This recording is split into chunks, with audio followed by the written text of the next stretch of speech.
New. New. That's recording. It's recording. That's just more editing time, Jack. Come on.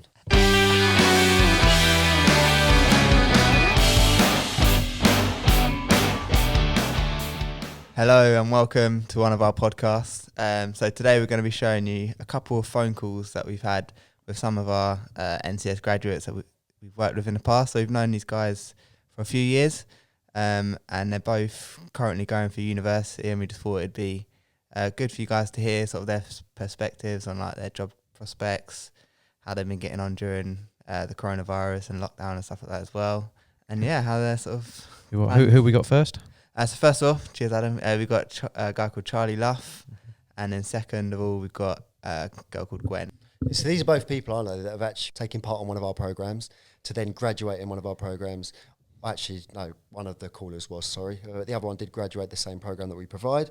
But then looking at their next steps and like what their mindset was at the age of taking part in National Citizen Service, and then looking at their next steps in education, looking towards employability and all that sort of stuff. Part of our job as well, where we get to work with so many different kinds of young people, we get to sort of see their progression. So like when they're sort of like 16, 17-year-olds, we work with some of these young people who've worked up until their sort of early 20s. So we've got like young people that we'll hopefully show you in a few weeks as well. Started businesses, gone uni, gone sixth form, just taken loads of different routes, and we wanted to try and give you as many perspectives. But today is mainly just sort of the university route and sort of what they're experiencing right now, really. Yeah, 100%. So cool. Should we go in with the first call then? Yeah. So let's call Charlie. Hello. Hi, Charlie. Is that you? It is me, mate. Hi, Charlie. It's Max here. Here to listen. You've got Jack and Leon on the podcast. How you doing, buddy? yo. I'm very well, guys. How you doing? Yeah, good. This ends. Real good, mate. Real good. Nice sunny day today. 30 degrees at the minute. Yeah. All the better. Working hard. Hardly working. Working hard, hardly working. Sounds more like it. We are working, but not. It's hard to work hard when there's not much work to be done. It's weird It because is. messing around with podcast stuff doesn't feel like work, but actually it is work, and it's the only work we've got to do at the minute. So We have been here an hour and a half. It goes so quick, doesn't it? Yeah, and it is extremely stressful when you're editing and stuff. So it is work, but then Well, not right now. We're not editing. we're not. So yeah, at the minute it doesn't feel like work at all. But this is very much work, and this is very much, I think, where the conversation potentially is going to go. And the reason why we thought we'd give you a call, Charlie, obviously you knew that was going to be giving you a call. And we thought you'd be perfect to just speak a little bit about your experience, one with us maybe, and sort of the steps that you took since leaving school, a bit about education and stuff, because we've seen you from not the very beginning, obviously. Apart from me. sixth form, I think I met him. Sixth form, back at sixth form. Yeah, I can't remember myself personally, but you've had quite a lot of experience with Hear2Listen, and it all started back on NCS, I believe. It was your first experience with Hear2Listen. So do you want to tell us a little bit about that to start with? So I was in sixth form, and then I had no idea what NCS was, to be honest. And Jack basically mentioned it to a few of us boys, and we all signed up. Thought it'd be a good fun and a good laugh, and then we went away for the weekend. I think I did the week program. Okay, the compressed one, yeah. Yeah, went Nice. went away for the weekend. Not sure where, but we did all these activities and just like had a real good laugh. To be honest, it was like being young again. Like being young. And then You were young, mate. What are you talking about? well, Younger. How old was you when you was in the sixth form? 24. I think I was 17 when I did it. I was going to say, yeah, you had to have been. Yeah. It was like going on a school trip again, and then we did that, and then finished the weekend and come back in our teams and went to Bedford sixth form, and then we essentially just do team bonding things and think of a charity that we want to raise money for. So we chose Dream Flight, which essentially sends disabled children to Florida, and then just gives them a good holiday and stuff like that. That was your team's project. That's big. Yeah, so we chose to do that, and then we raised different things for that, different amounts of money for that. Nice. So when you're using sixth form, in your mind, if I know you said you was young, made you feel young again then. A few years have passed now since that day. How many years have gone? What we're at now? 3 years, 4 years? Four. Since you've Nearly 5. took part? 4 years. Nice. Did you know in your mind what you was going to do after sixth form, before you left sixth form? for example? I had no idea, to be honest. It was either between going to uni full time or getting an apprenticeship. Okay, so you had So two choices. I ended up getting an apprenticeship because that was what kind of the teachers are pushing the apprenticeships a bit more than uni. Well, certain teachers were. And sorry, Charlie, what apprenticeship did you go for? So it was a degree level apprenticeship, business management. So I worked for a company for 2 years and then was studying for a degree in business management for 2 years as well. But I eventually, after 2 years, because I didn't get on with the employer, so I left, and I've started at Nottingham Trent in year 2. Yeah. So I just carried over all my credits that I'd already accrued from my degree, and then just started at Nottingham. How's it been? Yeah, it's been a lot better. It's a lot more. I'd say you can really be yourself a lot more, whereas at work you kind of have to be a bit reserved to an extent. And I didn't necessarily enjoy the job that I was doing, so it was kind of I was just going there to get the degree simply. But now I'm more enjoying getting my degree rather than getting it as a means to an end. How confident are you feeling about finding a job in the sector that you're sort of studying in? When you leave uni? Well, I was feeling confident, but now with everything going on, I'm not feeling very confident at all. So I think I'll probably finish my degree and then work for a year doing something that's just simply to get the money in, and then I'm hopefully looking to travel for a Nice. year or two, and then when all that's done, hopefully recession's calmed down and COVID's gone, and I'll be able to crack on with something I actually want to do. Fingers crossed. Yeah, we hope so. It's got to be disappointing. The thing is, you can't expect it. No one expected it, did they? But Nah. again, Yeah, so you had your exactly. mind set on something, and obviously everything just got tipped pretty, not upside down, but you've got a barrier now that could potentially be a barrier, and we're still uncertain to see. Yeah, it's frustrating. Is this your last year, Charlie, at uni? Yeah, this is my last so year. so you finish now. Yeah, well, I'll finish next June. Oh, next June. Okay. So do you know what's happening when you what's going on with coronavirus? Are you going back in September? So they basically revealed that they want everyone in uni. They don't want it to all be online because they don't feel like people get as much from that experience. No, definitely not. So they've essentially said that some will be online, some will be in person. So I assume lectures will be online because that's like 250 people in a small room, whereas seminars will be in person. That's only about 20 people. Okay. Nice. And so also, Charlie, what's it been like in the last 3 months studying for uni and trying to do exams and stuff? To be honest, it was a bit weird. I come back from uni, I just felt like I lost my purpose in life. I was like I was just existing, and then I was working at Asda doing nights just to literally get the money in. So that was quite intense, doing 4 days a week, doing nights, and then studying as well. But it's not been too bad. I guess there's a lot of people worse off. That's how I've always looked at it. You're a hard worker, Charlie.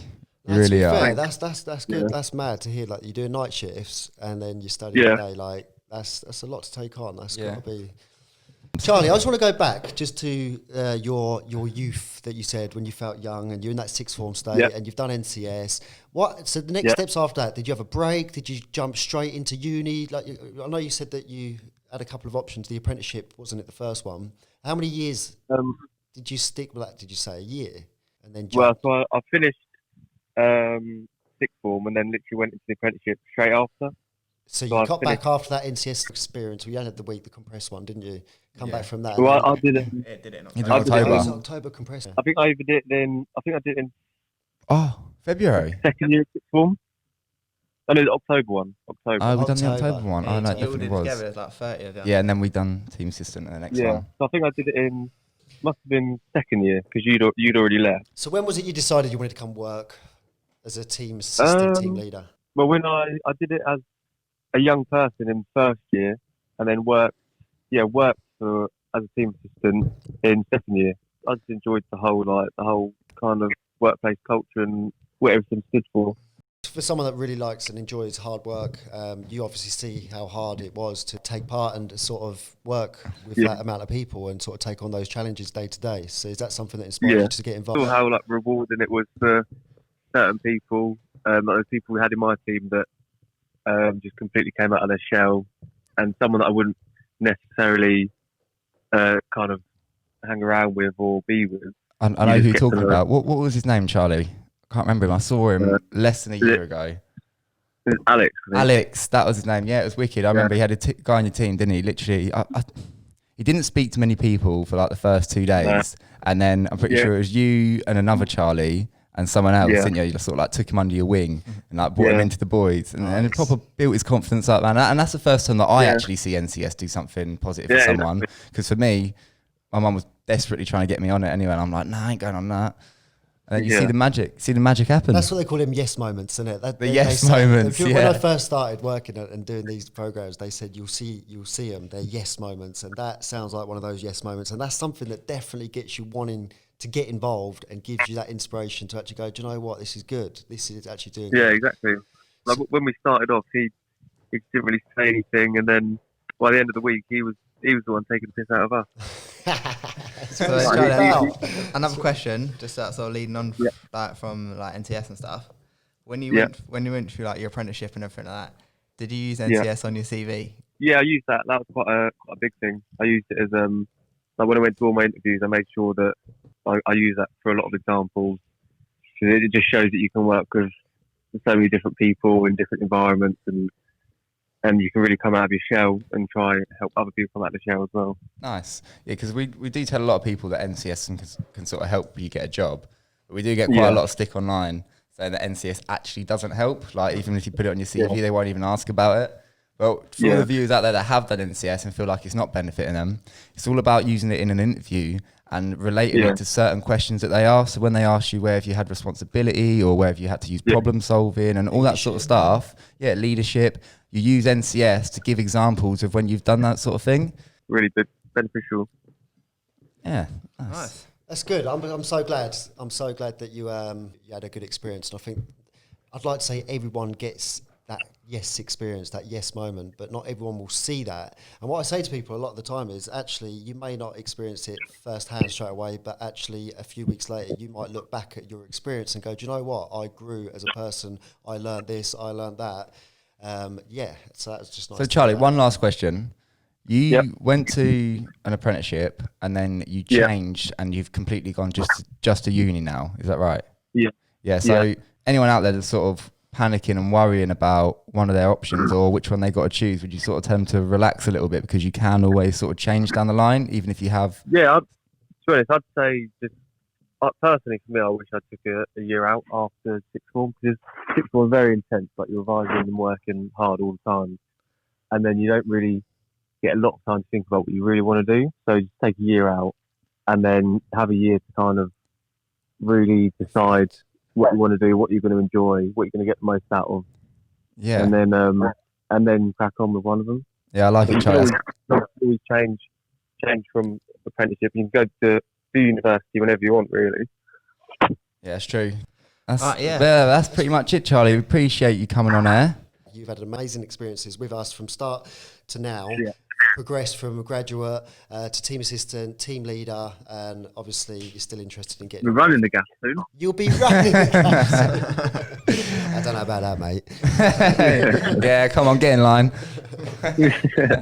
But cheers, man. Yeah, cheers, Charlie. Awesome. Thanks for coming on. Yeah, man, been a pleasure. And honestly, hope to speak to you soon. And look out for your emails because there will be an update email coming out very shortly as well. All right, cool. Cheers, Charlie. Thanks for coming on. Cheers. Bye-bye. Bye-bye. Awesome. So that was Charlie Luff. Amazing to speak to Charlie again. It's been a little while. So we're going to now hear from Gwen, another person that come on our programs again, perspective on her take and how it was for herself.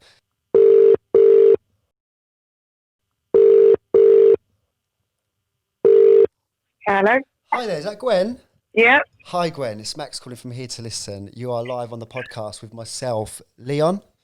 Yo. We've got Jack and we've got Adam with us as well. I'm so glad you answered then, Gwen. I was actually worried for a few seconds. It was 4 rings. I was sweating. I was have to check out who's calling. It wasn't no caller ID, was it? No, And I it's hope just you've Max. got my number saved. Yeah. As Max or the idiot? Which one? Work. Yeah. That guy. The boss. Got Max. Back at them to us. I'm going to ask for some evidence later. I want a screenshot of what you got me saved under because I reckon it's going to be something negative. Gwen, the reason we're calling today is we were looking for a little bit of experience from some of the people that we've crossed paths with over the past. And this is experience with one graduate in NCS, sort of working alongside and graduating with Hear2Listen, should we say, education, and then going on to sort of further education, so sort of next steps. So Yeah. I'm going to ask you just to try your hardest to take your mindset back to the age of NCS. Yeah, going back, all sitting in that assembly. Kind of, not everyone was kind of up for it. I think it ended up being only 5 of us from our school that went. No way. So we kind of got into a group together, but I saw it kind of at open evenings for sixth form and other places. And I was like, I need to try this. Nice. That's crazy. The fact that 5 people from your year group went and you basically, there's going against the grain and then there's going against the year group. There's 5 strong going against the year group going, no, we're doing this. Do you sort of see the opportunity there? You took on that challenge and done that. So Yeah. that's a great mindset to be in anyway, someone that's willing to take on an opportunity like that because there's not many people that see it as opportunity. Yeah, so have you ever used NCS on your CV? Yeah, I have. It's on like all of my CVs when I apply for jobs. Nice, nice. And how have you used it in an interview? Or has anyone ever asked about it? I think I've always used it as an example. I think I used it kind of for my interviews for uni as well. Just talking about, it was something that got me more confident and kind of more out there, and my outgoing nature, I think I developed that mostly from NCS. So I always use that as examples of when I've overcome challenges or when I've had to like take on new things that I wasn't used to and kind of rolling with it. I think that's where people go wrong, actually, because the amount of people that have come to apply to work for us, for seasonal staff, and actually put NCS on their CV but don't delve into any part of it other than graduated NCS. Yeah, just give a little bit more and use the examples within interview experiences and stuff. If they can do those. I was wondering about that actually, Gwen, with you saying about like confidence building, that sort of stuff. I can almost imagine anybody on the other side of the table that's doing the interviews wanting to know a little bit more. Have you provided any anecdotes for them as examples of challenging situations or things that you've developed? Well, initially, just kind of when I did NCS as a young person, because there was only kind of 5 of us from our school, the rest were made up of 2 other schools. So it was that kind of initial integration that we had to do with the other groups and kind of get on with stuff. Mm-hmm. And then taking charge in some of the things, so such as when we had to do our social action projects, kind of making sure your voice was heard and your ideas were heard. So that kind of competition of everyone has ideas, but having to contribute and working as a team when you're all completely new to each other, but you have a task to do. So kind of being able to do that, I got that from NCS. That sounds like something that certainly workplaces would be looking for an individual to go into a workplace and get on with people and complete the tasks of the work. I imagine that to be quite appealing. Softer life, Yeah. the social skills and stuff that plays a big part in employment and stuff, massively, yeah. Just back to sort of that mindset of NCS. So when you finished NCS, obviously you're at the next step then. So you finished school, your sixth form. Was you in sixth form or year 11? Year 11, sorry. Year 11, yeah. So after that point, you had your nice big summer. Did you know what your next steps were going to be? Did you know that you wanted to go into further education, or where was your mind at that point? I think at that point, I knew I wanted to go into further education and kind of what areas I wanted to go. I think I was going to stay at that sixth form that I was at, or at the school that I was at. Mm-hmm. And kind of, I did look around and started thinking more on what area I wanted to go into. And what area was that? It was a completely different, well, not completely different to what I'm doing now, but I wanted to do medicine at the time. So I was thinking straight maths, science, and kind of getting into those subjects. Nice. So I was kind of heading towards that route and kind of looking around at what sixth form to stay at. And how much has that changed from then to now? Oh, a lot, because it was only a year after that, because I ended up doing 3 years of sixth form instead. Because after a year, my chemistry was not great. And then I started finding out more about physiotherapy. And by doing like more activities, I think a lot of it was from NCS, because I did enjoy the outdoors activities bit and got interested in sport and that area. And so after the first year of sixth form, like my path completely changed. I wanted to change what I wanted to do. So I decided to start again completely with new subjects. Changed it up. And then, yeah. Thing is, that's something that we do actually say a lot to the young people and stuff. It's like you might have your eye set on one goal, or you might be taking one pathway at one point. But that potentially is going to change for some people massively. It's not always planned. Things happen. Life can take hold. Things can go right. Things can go wrong. You might be walking that way on a pathway that you think, that's the future for me. But actually, you end up taking a U-turn and go, whoa, I'm going to go back down this way. Yeah, it happens. But it's about it's not a bad thing that happens. It's just progression. It's life. It changes. Like all of our career paths have changed massively. Yeah. Every single one around this table now has been in a variety of jobs. And I said to Leon earlier on, actually, if you'd have asked me 5 years ago what I would have been doing now, and if he would have told me, I predict that you're going to be doing what you're doing here, I'd have gone, you're crazy. So yeah, it does change. Gwen, sorry, what are you studying at the moment at uni? I'm doing physiotherapy. Physiotherapy. And how confident are you in finding a job in physiotherapy once you finish uni? Quite confident, actually. I know like the job prospects for my course are quite good, but also kind of I have built up that confidence where I'm not afraid to go and try like going for a job. Nice. And do you know what sort of routes you're going to be taking to sort of trying to get a job? Are you going to is it NHS or private or? Oh, I think first I kind of want to go NHS route, try to get the experience and build up in that area. And then who knows afterwards. So I think, we was going to talk a bit about like how you think like the coronavirus might have affected your work, but you're probably in quite need at the minute if you had finished your course. It's kind of impacted us a little bit because when it did start, I was on my placement. Yeah. So we were all like on placement at the time, and then we had to be taken off kind of 2 weeks prior. Right. Where was your placement? I was in a hospital in Launceston. As someone that's done placements before in a previous college course, I imagine there's an expectation that you do a certain amount of hours. Has that then impacted on the hours that you're required to do? Oh, yeah, definitely. So we've come off now. Our year has not been too bad, but the year above us, they missed out on a whole 5 weeks. And now the debate is when we go back, we're meant to have a placement to start off with. But because we're losing, kind of, hospitals are still struggling right now. So we might lose that first placement and we might have an extended year next year just to make up those hours that we need because we need 1,000 overall. How does that feel? So it's been a bit uncertain because we're now like placement is the main point of our last year and that's been kind of a bit wishy-washy right now on what's happening. And we've had, there was an opportunity during the lockdown where so if you were a physio in your second or third year, you got cleared by the governing body that you joined, so you can go and work and help out at hospitals, just in terms of like a voluntary service kind of thing to get experience. So some people have been doing that as well.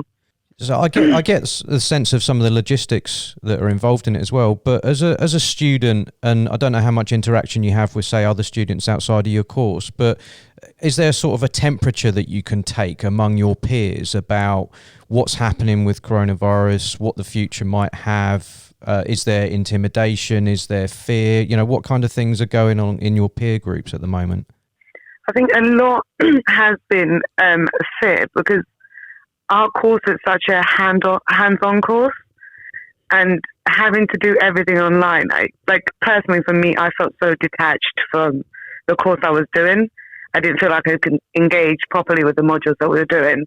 And then I think the fear for all of us is going forward, if we can't go back to that, we don't feel like we're learning what we should be learning. It's the uncertainty you said as well. That word keeps popping up massively in this whole situation. The unknown, not knowing how it's going to look in the future. And if it is going to be like this, I think that's daunting for, I'd say, I can't put a percentage on it, but there's more percentage that are going to be fearful of that virtual platform, whether it's the teachers, whether it's businesses. Like I know there's some schools that are working where they've got 15 students in the classroom all working on laptops, but the teacher is teaching from home. on a webcam. Oh, wow. Right? They still, yeah, they're at school, so they're engaging and stuff, but are they going to be getting the same experience as they would? And same for you. Are you going to be learning as well? I would not be able to get educated or learn things from watching a video or from looking at a screen. I need to be hands-on. I need to be practical. Like, I mean, it's a very practical course that you're on, Gwen, and I guess because you're you're in your placement stage, I would assume that you've done a lot of the groundwork in terms of the theory and the more written type stuff. That's mostly done, I guess, and you're out in the world now and supposed to be putting that into practice. And I can see how. I imagine that. I personally would be very frustrated with that, the not knowing, and this desire to kind of get on with your life and get on with your career is sort of a stop. But you sound quite positive, though. I know that. I know you sort of personally as well. I see that as part of your nature. But have you had any kind of dips, or are you just sort of coasting? How's it going with you? Well, I think at the beginning it was more kind of, it felt like a holiday when lockdown started. I was like, oh, no uni, don't have to do anything. And I think I kind of enjoyed that a bit too much and should have been doing my uni work. So there was a dip where I kind of was bombarded by so much. We had like 2 back-to-back modules going on and like trying to manage doing that and with everything else going crazy as well. Been mad. And I think because if you're surrounded by different people, because I'm still at my student house, people are reacting differently at different times and managing differently. So I think being around like dips of energy as well. So I've had times where I've gone down and then times where we all like, we need to group together, let's do movie nights or something just to take our minds off things. So but I think where are you based since then I've like, so I'm still in Plymouth now. You are still at Plymouth. So you're at the university campus still? No, so I stay at the student house. That's it, sorry, yeah, that's what I meant, sorry. I didn't do this, so I don't know the right terminology. I'm sorry. I'm sorry, the halls, whatever it is. I'm surprised you're still there, Gwen, because my sister's come home for uni and she's been home. Well, she had to do all her exams and stuff like that from home as well. Yeah. Did you have a choice of that? No, I wanted to, because when everything happened, it was, the time I came off my placement was, I think, towards the end of March. So when I came off, it was just a few days before they announced the lockdown. And then I'm like traveling from Plymouth all the way to, I live in Bedford, so that travel through London kind of felt impossible at the time. I bet you're looking at it now, looking at the news and going, I'm glad I didn't go back to Bedford. I think they're on lockdown at the moment, aren't they? Yeah, it's got highest in the east, I think they said. Yeah. Exactly. Dan was like, I wish I'd come back. I'm like, actually, I think I'm safer down here.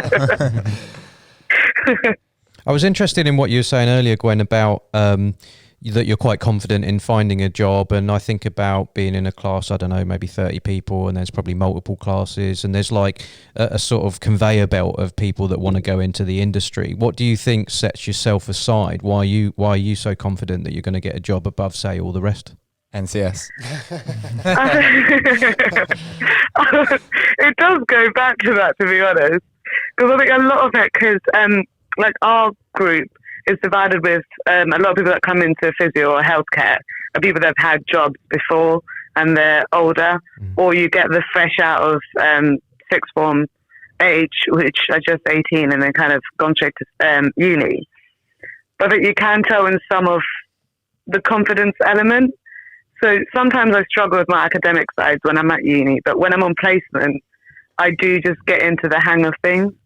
And I find that I'm quite adaptable to different situations and different placements that I'm on. To be fair, Gwen, as someone's going through physiotherapy at the minute, if I had someone as bubbly as you, I'd be quite motivated. And I feel like I could quite easily have a chat with you and, get going. Yeah. I was thinking also, like, it's like one of those careers where it always seems like there's a need for it. You know, everyone's got back problems. You know, everyone's sitting wrong at their PCs. We're probably good. You're probably of an age where you're going to be dealing with people's thumbs and things like that because of all the texting. And TextNeck. That's the future, isn't it? TextNeck. Yeah. Have you heard of that, Graham?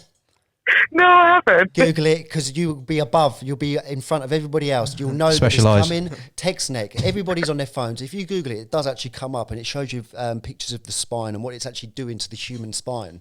We spend hours of the day leaning forward, looking over our phone, and what that does, that's so bad for the posture and just for your mental state as well. Apparently, it blocks off a lot of nerves. Yeah, not nerves. Circulation. No, something like that. You know, the good endorphins. If you look back, if you put your head back and look up, then it apparently it automatically makes you feel good. That power posture when you stand in a certain position, chin up, you walk as if you're. That's a good point, man. Right? No, it makes you feel good, and that's a fact. Yeah. The minute you block down and look down to the floor, you're cutting off all that. Not circulation. Is it not endorphins? Goodness. Is it like endorphins? Come on, you did anatomy and physiology. Help us out, Gwen. Come on, Gwendolyn.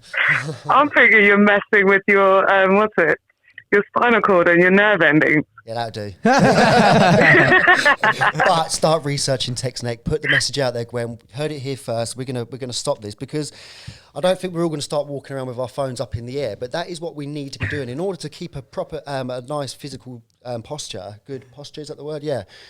Yeah. We need to stop looking down at the floor. Apple glass, mate. It does. Glasses that turn into phones. What made you want to go into the line of work, Gwen? I know we're going back and we're probably wrapping up soon, but I just want to get the embryosis, if that's a word. Of like, now. I found it. It came out there.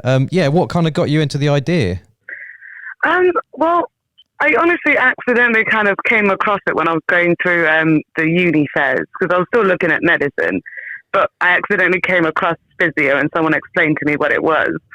And I've always been fascinated about like how amazing our bodies are and how they work and how they can recover.